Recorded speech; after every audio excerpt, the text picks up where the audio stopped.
Hi అండి అందరికీ. ఈరోజు సండే కదా, ఏ స్పెషల్ చేసుకున్నారు? మేమైతే పిల్లల కోసం దోశ అయితే చేశాను. మార్నింగే ఫ్రెష్ అప్ అయి బ్రేక్ఫాస్ట్ అయితే చేసుకున్నాం. లంచ్కి వచ్చేసి రైస్, చింత చిగురు, ఎండు చేపలు అయితే చేశాను. లాస్ట్ వీక్ చేద్దామని చేయలేదు కదా, ఇంకా నిన్న మార్కెట్కి అయితే వెళ్ళి తీసుకొచ్చాను. చింత చిగురు అయితే చాలా రేట్ ఉంది, 30 రూపీస్ తీసుకున్నా కొంచెమే ఇచ్చారు. ఇంకా పచ్చి పులుసు అయితే చేశాను. పిల్లలైతే ఈ కర్రీ వద్దు మమ్మీ అని చెప్పి ఆమ్లెట్ అయితే వేసుకొని తినేశారు. ఎందుకో పిల్లలు చింత చిగురు చేసినప్పుడల్లా ఆ కర్రీ వద్దని చెప్తున్నారు. వాళ్ళు ఒకసారి టేస్ట్ చూస్తే తెలుస్తుంది కదా, చూపించినా వద్దని చెప్తున్నారు.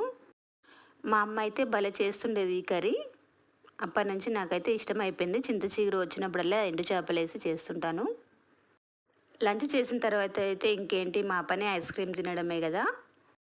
3-4 డేస్ నుంచి లైన్గా లంచ్ చేసిన తర్వాత ఐస్ క్రీమ్ అయితే తింటున్నారు. పిల్లలకైతే గొంతు పట్టేసింది, అయినా కూడా తింటున్నాం.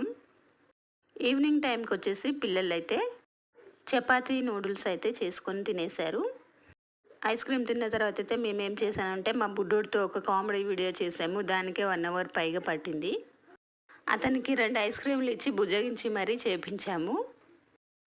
డిన్నర్కి బగారా రైస్, చికెన్ ఫ్రై అయితే చేశాను. చికెన్ ఫ్రై ఎప్పుడు ఒకే విధంగా అవుతుంది కదని ఈసారి వేరేగా అయితే చేశాను. భలే టేస్ట్గా వచ్చింది. వీడియో నచ్చితే లైక్ చేయండి, సబ్స్క్రైబ్